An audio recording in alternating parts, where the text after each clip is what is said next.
91% जो कॉइन्स 2014 के अंदर आए थे इस मार्केट के अंदर, वो अब डेड हो चुके हैं। वेलकम टू बिटनिंग। साथ में मिलकर शुरू करते हैं ज़िंदगी की दूसरी इनिंग। वीडियो को एंड तक ज़रूर देखिएगा। बहुत इंपॉर्टेंट वीडियो है, खासकर उन लोगों के लिए जो तलाश कर रहे हैं कि यार बिटकॉइन तो हाथ से निकल गया, चलो कोई दूसरा बिटकॉइन ढूँढते हैं, राइट? चलो यार बिटकॉइन जैसा कोई दूसरा कॉइन ढूँढते हैं जिसमें हमारी किस्मत बदल जाएगी, और वो नए-नए कॉइन्स को तलाश करते रहते हैं। ये वीडियो उनके लिए, ये उन सारे न्यू कमर्स के लिए है जिनको ये रियलाइज़ ही नहीं होता है कि वो किस कॉइन्स के अंदर हाथ डाल रहे हैं। उनको लगता है कि सारे के सारे कॉइन्स बिटकॉइन की तरह हैं और आगे इसका फ्यूचर जैसे बिटकॉइन का है रहा है, वैसे ही आगे इनका भी फ्यूचर रहने वाला है। ये बहुत इंपॉर्टेंट वीडियो है। शेयर करिएगा नए लोगों के साथ, अपने रिश्तेदार, परिवार, मामा जी के लड़के के साथ, जो कि इस इंडस्ट्री के अंदर घुसा है अंधाधुंध, बिना किसी बेस के एंटर कर गया है और सोच रहा है कि उसकी किस्मत भी बदल जाएगी। क्रिप्टो कोई गैम्बलिंग का टेबल नहीं है भैया। मतलब अगर मामा जी का लड़का या चाचा जी का लड़का इसमें ये सोच के उतरा है, उसको वहीं रोक दो, और तुम अगर इस राह पे चल रहे हो, तुम भी रुक जाओ। क्योंकि ये गैम्बलिंग का अड्डा नहीं है मेरे भाई, ये बिल्कुल गैम्बलिंग का अड्डा नहीं है। बर्बाद मत हो जाना इसमें। ये वीडियो इसलिए आपके लिए बहुत इंपॉर्टेंट है। सॉरी मैं थोड़ा-सा ना आपको इस तरीके से बोलता हूँ, लेकिन भाई यही तरीका है। और कोई मुझे तरीका भी नहीं पता, क्योंकि मैं आपकी केयर करता हूँ। I want you guys to be well informed. इस चैनल का ऑब्जेक्टिव ये नहीं कि व्यूज़ आएँगे, और फिर व्यूज़ आएँगे तो यूट्यूब में क्या होगा पता नहीं मेरा। भाई, इस इंडस्ट्री को जिस तरीके की जो क्रिटिसिज़्म मिलता है ना, वो इसलिए मिलता है क्योंकि हम लोग वेल इन्फॉर्म्ड नहीं हैं। अगर हम लोग वेल इन्फॉर्म्ड हो जाएँ और सही तरीके से इस इंडस्ट्री के अंदर चलें, सही कदम उठाएँ, तो यार इस इंडस्ट्री को भी लोग गलत नहीं बोलेंगे ना। गलती हम खुद करते हैं। हम लोग ग्रीडी हैं। हम लोग अपने आप अपने पैर पे कुल्हाड़ी जो है मारते हैं। उसके बाद फिर दूसरे को दोष देते हैं कि देखो वो अगला बंदा क्या कह रहा है इस इंडस्ट्री के बारे में। ठीक है? तो बिना किसी टाइम को वेस्ट किए एक रिपोर्ट आई है, उस रिपोर्ट को स्टडी करने की कोशिश करते हैं। अगर आप ये देखो, ये coinkickoff.com है, बहुत शानदार इसने रिपोर्ट निकाली है। इसने basically a visual analysis of 10 years of dead crypto coins, 10 साल के जो कॉइन्स जो मार्केट में आए और जो आज वो डेड हो चुके हैं, उसकी एक इसने रिपोर्ट जनरेट करी। रिपोर्ट तो बहुत लंबी-चौड़ी है, लेकिन मैं उसमें से कुछ मेजर चीज़ों को डिस्कस करता हूँ। इस रिपोर्ट में जैसे आप ये देखो कि इस चार्ट को अगर आप देखो, तो ये चार्ट है कि कौन से साल में कितने कॉइन्स आए, राइट? और अब उनका क्या सिचुएशन है, राइट? तो ये रिपोर्ट बता रही है कि 2014 में 607 कॉइन्स आए, और ये 607 कॉइन्स अगर आप देखो तो इसमें ये जो है वो डेड हो चुके हैं। डेड का मतलब ये है कि इनमें अलग-अलग वजहों से ये खत्म हो चुके हैं। जैसे कि अगर पिंक का मतलब ये है कि ज़्यादातर कॉइन्स अबैंडन, मतलब 551 कॉइन्स जो है वो अबैंडन हो चुके हैं या वॉल्यूम ही नहीं है। 9 कॉइन्स जो आईसीओ फेल्ड या शॉर्ट लिव्ड है। 5 कॉइन्स ऐसे थे जो जोक थे, जो बने ही जोक के लिए थे, जो आपको स्कैम करने के लिए आए थे, और 42 कॉइन ऐसे थे जो स्कैम्स थे या अदर इश्यूज़ थे। 2014 में जितने भी कॉइन्स आए उसमें से 91% जो है वो डेड हो चुके हैं।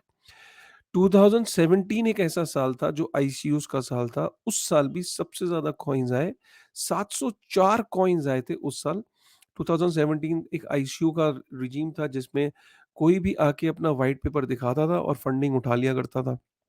तो 2017 में जो जो आईसीयूज़ थे, आप देख सकते हो कि 704 4 कॉइन्स आए, जिसमें से 330 जो थे वो अबैंडन हो चुके और 210 स्कैम थे।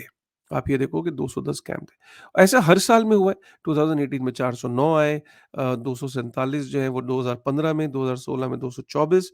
आप देख सकते हो कि हर साल कॉइन्स आते रहते हैं, राइट? और जो सबसे खतरनाक साल था, जिस साल में सबसे ज़्यादा डेथ हुई कॉइन्स की, वो था 2018। 2018 के अंदर, क्योंकि 17 के अंदर इतना स्कैम हुआ था, सब चीज़ें थी, 2018 के अंदर सबसे ज़्यादा कॉइन डेड डिक्लेयर हुए थे। 751 कॉइन्स जो हैं वो डेड हुए थे 2018 के अंदर। और भी बहुत आगे डिटेल है, मैं लिंक नीचे डिस्क्रिप्शन में छोड़ दूँगा, जिसमें और भी इसमें डेप्थ में यहाँ पे बताया गया है। लेकिन जो इम्पोर्टेंट बात यहाँ पे ये है कि सारे कॉइन्स क्या एक्ज़िस्ट करेंगे फ्यूचर में? बड़ा सवाल है। सारे कॉइन्स फ्यूचर में एक्ज़िस्ट नहीं करेंगे। देखिए, जब भी कोई नई टेक्नोलॉजी इवॉल्व हो रही होती है, उसके अंदर बहुत सारा एक्साइटमेंट बढ़ता है, बहुत सारा जो टैलेंट है वो अट्रैक्ट होता है, बहुत सारा कैपिटल अट्रैक्ट होता है, बहुत सारे एंटरप्रेन्योर्स अट्रैक्ट होते हैं।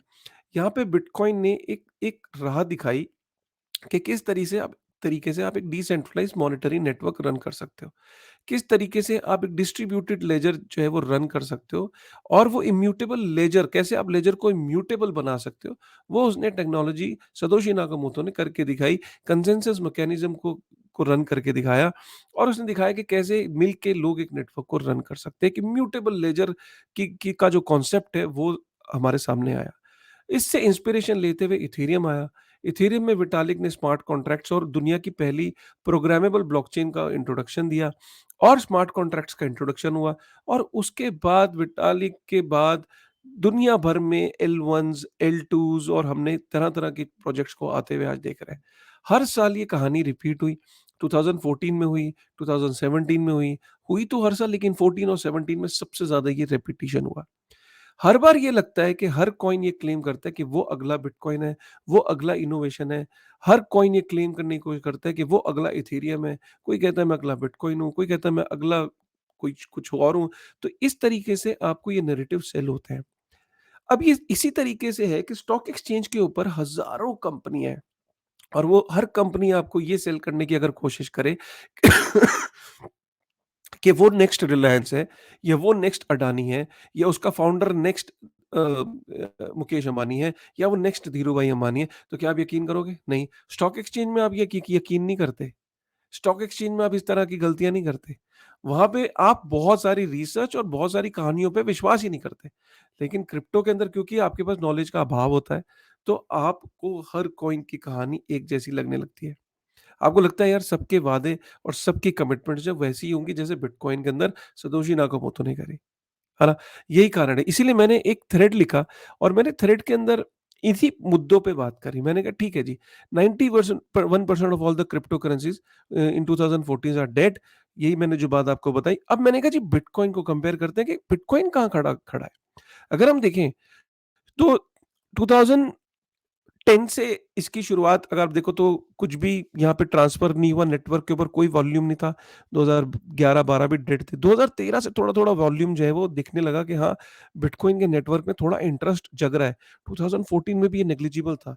2015 में भी ये नेग्लिजिबल था। 16, 17 अब देखो कि 2022 में आज साढ़े 14 या 15 ट्रिलियन वर्थ ऑफ जो यूनाइटेड स्टे द यूएसडी है, जो 15 ट्रिलियन वर्थ ऑफ जो बिटकॉइन है, वो मूव हो चुका है, बिटकॉइन के नेटवर्क पे। ये ठीक है ना? The sum dollar value of bitcoin मतलब 14 ट्रिलियन वर्थ ऑफ ट्रांज़ैक्शंस जो हैं, वो हो चुकी हैं बिटकॉइन के नेटवर्क पे। ये 2012, 13, 14 जब जब आईसीओज़ जो हैं अपना दम मार रहे थे, जब स्कैम हो रहा था, तब भी बिटकॉइन के अंदर कुछ नहीं एक्साइटमेंट नहीं थी। लेकिन अगर आप स्टेडी ग्रोथ देखो, तो 2020 के बाद आज आप देखो कि 2022 में इस ग्राफ को देखो आप, कि 14 trillion US dollar worth of bitcoin जो है वो मूव कर चुका है बिटकॉइन के नेटवर्क में और सोचिए कि ये एक डिसेंट्रलाइज्ड मॉनेटरी नेटवर्क है, जिसको मैं अभी भी मानता हूँ कि अभी हम शुरू भी नहीं हुए हैं। अभी शुरुआत भी नहीं हुई है। बट 14 ट्रिलियन से ऊपर ये हो चुका है और 2023 में ये फिगर और बड़ी हो सकती है। आप सोचिए कोई ये क्या ये साल दर साल ये नहीं दिखाती है नेटवर्क के पोटेंशियल को या नेटवर्क के अंदर जो स्टेबिलिटी है या नेटवर्क की स्ट्रेंथ को, राइट? अगर हम दूसरे एक मेट्रिक पे चलें कि यार कितने लोगों के पास जो आज अगर हम देखें तो more than 1 million addresses now hold 1 bitcoin और ग्रेटर मतलब 1 मिलियन से ज़्यादा एड्रेसेस हैं जिनमें एटलीस्ट यू नो 1 बिटकॉइन है या उससे ज़्यादा है, राइट?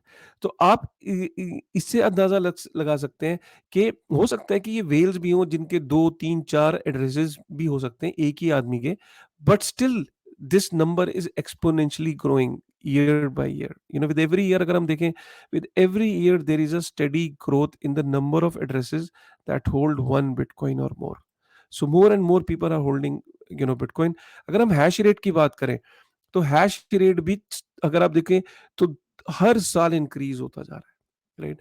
हैश रेट का मतलब है कि कितनी पावर चाहिए जैसे इसको इस तरीके से समझिए, अगर इसको मैं एनालॉजी दूं कि अगर बिटकॉइन वैल्यूएबल अगर गोल्ड वैल्यूएबल नहीं होता तो गोल्ड की माइनिंग भी फिर लोग इंटरेस्ट नहीं दिखाते ना।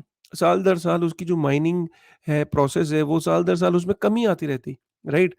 अगर कोई चीज़ वैल्यूएबल है, तो उसके अंदर माइनर्स का इंटरेस्ट बढ़ रहा है, ज़्यादा लोग उसको माइन करना चाहते हैं। माइनिंग का कॉम्पिटिशन है, जब कॉम्पिटिशन है तो बिटकॉइन का जो डिफ़िकल्टी लेवल है वो बढ़ जाता है। जब डिफ़िकल्टी लेवल बढ़ जाता है मतलब उसको माइन करना डिफ़िकल्ट हो जाता है, तो ज़्यादा पावर का इस्तेमाल होता है, ज़्यादा हैश पावर का इस्तेमाल होता है। तो ज़्यादा हैश पावर का मतलब है कि उसको बिटकॉइन को साल दर साल, हर बीते साल जैसे-जैसे साल बीत रहा है, वैसे-वैसे डिफ़िकल्टी बढ़ रही है उसको माइन करने की, क्योंकि उसके अंदर जो इंटरेस्ट है माइनर्स का, उसके अंदर जो इंटरेस्ट है और लोगों का उसको माइन करने का, वो बढ़ता जा रहा है। हैश पावर बढ़ती जा रही है, डिफ़िकल्टी एडजस्टमेंट बढ़ती जा रही है, तो आप देखेंगे साल दर साल बिटकॉइन का जो नेटवर्क है वो उसे और सिक्योर होता जा रहा है, क्योंकि जितनी ज़्यादा हैश पावर चाहिए होगी एक नेटवर्क बिटकॉइन को माइन करने के लिए, उतना ज़्यादा डिफ़िकल्ट होगा उसके अंदर 51% अटैक करने के लिए। ज़्यादा हैश पावर जो है वो नेटवर्क को और सिक्योर करता रहता है। ये एक तरीके की ऐसे किले की दीवार बन जाती है नेटवर्क के चारों तरफ, जिसको भेदना बहुत मुश्किल हो जाता है। जितनी कम हैश पावर होगी उतना ही आसान होगा उस किले को भेदना, लेकिन जितना ही ये हैश पावर ज़्यादा होती चली जाएगी, उतना ही ये किले की दीवार और मोटी और स्ट्रॉन्ग होती चली जाएगी, उसको भेदना उतना ही मुश्किल है, और जब किले की दीवार को भेदना मुश्किल है, तो उस किले को फ़तेह करना और भी मुश्किल हो जाता है, राइट? तो ये बता रहा है कि हर साल जो है हैश पावर जो है उसकी बढ़ती चली जा रही है। अगर हम देखें तो 13,900% का 2015 से ट्रांज़ैक्शन वॉल्यूम में इंक्रीज़ है। मतलब आप देखिए कि 2015 से जो टोटल नंबर ऑफ ट्रांज़ैक्शन है, राइट? वो इंक्रीज़ हो रही है बिटकॉइन के नेटवर्क पे, और अगर इसका हम 2015 से कंपेयर करें तो 13,900% इंक्रीज़ है 2015 से। राइट, सो ये हम इंक्रीज देख रहे हैं। उसके बाद हम देख रहे हैं कि बैलेंस, अब बैलेंस जो है वो एक्सचेंजेस पे कम होता चला जा रहा है, राइट? ये इनफैक्ट ऑल टाइम लो पे पहुंच गया है। इसका मतलब क्या है कि ज्यादातर लोग बिटकॉइन को होल्ड करना चाहते हैं वॉलेट के अंदर, अपने हार्डवेयर वॉलेट के अंदर, एक्सचेंज पे नहीं रखना चाहते। इसका मतलब ये कि ज्यादा बिटकॉइन की हॉडलिंग बढ़ रही है, लंबे समय के लिए लोग उसको रखना चाह रहे हैं। जब आदमी का जब आदमी की साइकी ये होती है कि उसको ट्रेड करना है, तो वो बिटकॉइन को एक्सचेंज पे रखता है। क्योंकि वो बिटकॉइन को एक्सचेंज पे नहीं रख रहा है, उसको वो एक्सचेंज से हटा रहा है, तो दैट मीन्स उसकी साइकी है कि इसको लॉन्ग टर्म होल्डिंग के लिए रखना है। तो ये तो खैर 3-4 पैरामीटर्स मैंने आपको दिखाए, लेकिन मैं सिर्फ आपको ये बताना चाह रहा हूँ कि वही 2014 से जब जो कॉइन्स हैं, जो डिफरेंट वेरियस कॉइन्स हैं, उनका ग्राफ आता है, वो डेड होते चले जाते हैं। लेकिन एक तरफ बिटकॉइन है जिसका ग्राफ एक उसको स्टेबिलिटी प्रदान कर रहा है। राइट, वो स्टेबल है, उसकी चाहे उसका हैश रेट, उसका चाहे नंबर ऑफ एड्रेसेस जो दैट होल्ड बिटकॉइन, चाहे उसका नंबर ऑफ ट्रांजैक्शंस, उसकी हर चीज का अगर आप पैरामीटर को देखेंगे, that is that is stable. So इसलिए मैं मानता हूं कि कई बार क्या होता है कि जो कॉइन्स होते हैं उनके अंदर आपका ये होता है कि यार मैं बस जल्दी कुछ हो जाए, और जो स्टेबल चीजें होती हैं वो धीरे ग्रो करती हैं, लेकिन उनके अंदर स्ट्रेंथ होती है, वो स्टेबल होती है, राइट? तो ये बहुत इंपॉर्टेंट है। अगर आप देखो कि तो स्टॉक मार्केट के ऊपर भी जो शेयर्स आज जिनका मार्केट कैप बहुत बड़ा है, वो धीरे ग्रो होते हैं। वो लॉन्ग टर्म में, लेकिन अगर आप देखोगे तो उनका जो पैटर्न है, हिस्ट्री देखोगे और उस हिस्ट्री को देखोगे तो उन्होंने लॉन्ग टर्म में अच्छा ग्रोथ दी है आपको। लेकिन अगर आप वही स्मॉल कैप या मिड कैप शेयर में लगाओगे स्टॉक एक्सचेंज में, वहाँ पे भी आपको देखा होगा कि कई शेयर्स ने बहुत अच्छा स्पाइक दिया, फिर कुछ डाउन हो गए, कुछ ने स्पाइक दिया, तो वो एक तरह की गैम्बलिंग है। आपका चल गया तो चल गया, नहीं चला तो नहीं चला। तो आपको ये डिसाइड करना है, आप एज़ अ गैम्बलिंग आए हो, करने आए हो, या एज़ अ इन्वेस्टर आए हो। गैम्बलिंग करने आए हो, ये वीडियो आपके लिए बेकार है। मैं जितना मर्ज़ी यहाँ समझाता रहूँगा, ये वीडियो बेकार है, गलत है ये वीडियो। लेकिन अगर आप एज़ अ इन्वेस्टमेंट के पॉइंट ऑफ व्यू से इस इंडस्ट्री में आए हो, then you need to understand that what you are doing. You need to have a clear understanding कि बॉस, पास्ट रिकॉर्ड ये बता रहा है कि सारे कॉइन्स नहीं चलेंगे, बहुत सारे कॉइन्स डेड हो जाएँगे। तो मुझे किस तरीके से चलना है? और ये किसी तरीके की फाइनेंशियल एडवाइस नहीं है, ना ही इस चैनल पे कभी फाइनेंशियल एडवाइस दी जाती है। ऑब्जेक्टिव आपको इन चीज़ों को दिखाने का क्या है कि आप जो ये दिन-प्रतिदिन जो गलत स्टेप ले रहे हो, ये गलत स्टेप ना लो। सही वेल इन्फॉर्म्ड एजुकेटेड स्टेप्स लो। इस इंडस्ट्री को एक गैम्बलिंग की तरह मत देखो, राइट? उम्मीद करता हूँ आपको ये अपडेट पसंद आया होगा, ये डिटेल्स पसंद आई होगी। अगर पसंद आई तो प्लीज़ वीडियो को लाइक करेगा, सब्सक्राइब करेगा, बेल आइकन प्रेस करेगा। और आपको क्या लगता है? क्या आप भी ऐसे कॉइन्स में इन्वेस्टेड हो जिनके बारे में आप सर्टेनिटी नहीं है आपको? क्या आपको फ़ील नहीं होता है कि यार पता नहीं ये रहेंगे, नहीं रहेंगे? क्या है आपके पास ऐसे कॉइन्स? शर्माइए मत, कमेंट करिए, राइट?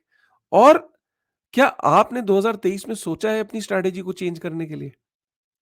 जो भी हो दिल में, कमेंट करिएगा। इंटरेस्टिंग है, बत अच्छा लगेगा ये सुनने में कि आपकी 2023 की क्या स्ट्रैटेजी है, right? With this thought, thank you very much.